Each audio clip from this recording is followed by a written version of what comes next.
Thank you, Mr. Speaker, and I want to thank my friend from Ohio, who also loves Boudin, for yielding and for bringing up this important issue of energy. Mr. Speaker, American energy means jobs. And when we come here on this House floor and talk about ways to get our economy moving again, ways to help Americans who want to get back to work, there is a very clear-cut, common-sense answer to get our economy moving again, and that is just to open up more of the resources of this great nation.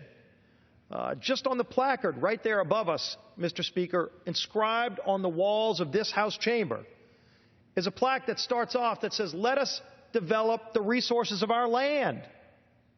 It's on the House chamber. And yet President Obama, through his policies, through his radical regulations, every single day, his unelected bureaucrats wake up figuring out more ways to close off resources, to kill those American jobs. And when my colleagues come here on the House floor and tell story after story about things like the war on coal, these are real wars that this Obama administration is waging upon American workers. The war on coal is real. I've seen it in the eyes of coal workers when I went to my colleague's district in Ohio. We sat out before a whole room full of coal workers, many of them multi-generational. Now, these aren't people who have their first job in the industry. Many of them, their father, their grandfather worked in the coal industry. And when you look out at coal workers today, as I saw in eastern Ohio, you see the look of fear. Not because they face global competition. They can beat global competition. What they can't beat right now is the barrage of radical regulations coming from the Obama administration, killing American jobs. It's got a real direct impact on workers across this country, people who are part of the middle class today that the president loves talking about, yet that middle class dream is under attack by these policies. They have real impacts, Mr. Speaker. In fact, one of the other things I went out and saw when I was out in eastern Ohio, we went to the Utica shale play, another example of great American ingenuity. These aren't just American jobs.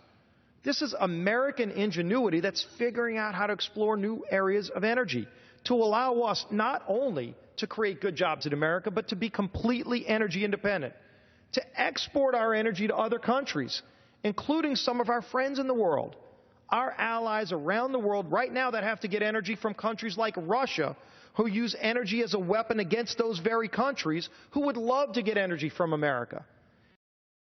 The president's answer to them?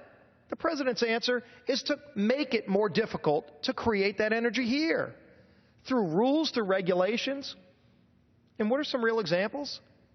Just this week, Mr. Speaker, as the president's in Paris, not to talk about ways to combat ISIS and the global threat of terrorism, the president's over in Paris talking about global warming.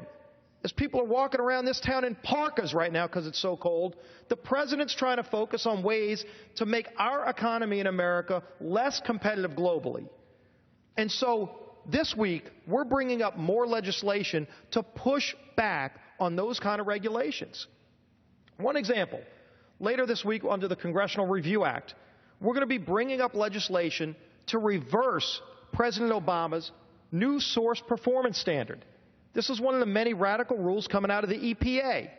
One of the biggest threats to jobs in America is the unelected bureaucrats over the EPA who have another brilliant idea, again, dreamed up by people that are unelected, that now have a plan to actually make it more difficult to create electricity in America.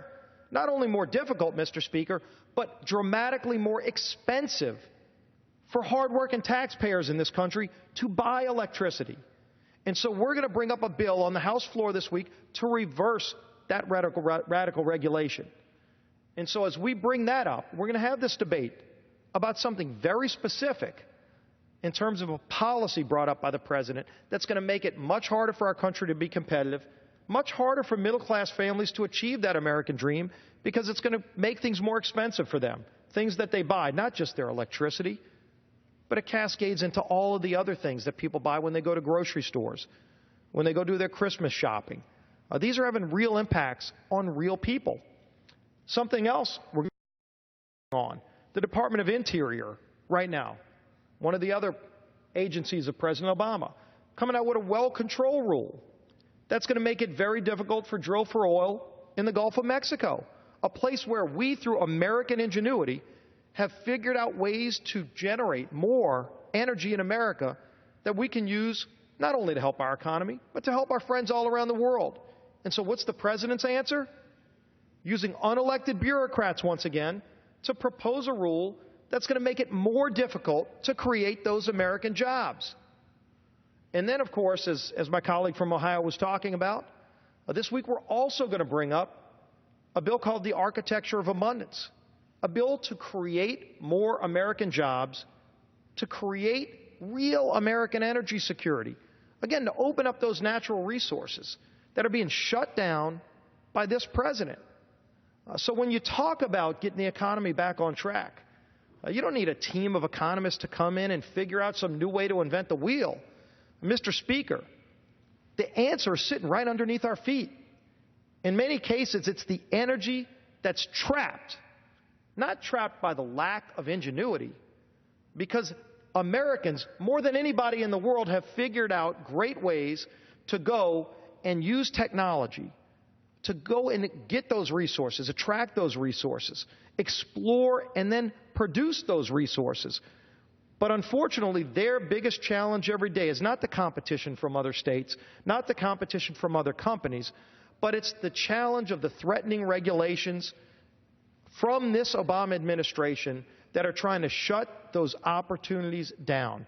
And it has real impacts on real people, the coal industry, the oil industry, the natural gas industry, all across the board. When our allies around the world are looking at us and saying, we want to trade with the United States, we want to be able to buy the oil that America is generating, that we have now a surplus of, and yet the president wants to issue a veto threat when we say, let's allow for exporting of oil, for goodness sake. We have an abundance of it. People are getting laid off in the United States. Those middle-class workers that the president loves talking about at photo ops, who are being laid off because of his policies. We've got the technology. We've got the expertise. We are the world leader, Mr. Speaker. All we need is for the right policies to unleash that potential, to unleash that opportunity, to create those American jobs.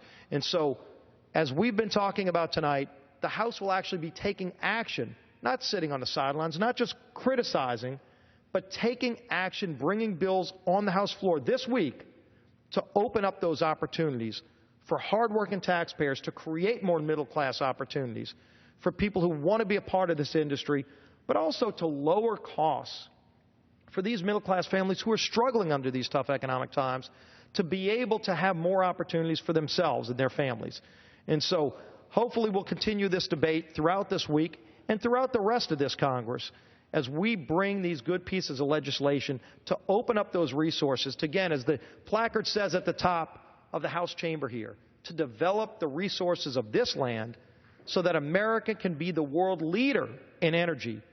So we're not only, we don't have to get our energy from countries who don't like us, but we can actually export and create more job opportunities and help our allies around the world by undermining countries like Iran and Russia and others who want to do them harm. So I look forward to continuing this debate. I'm so proud to be a part of this effort in the House to create more energy opportunities in America, and I thank my colleague from Ohio in this effort.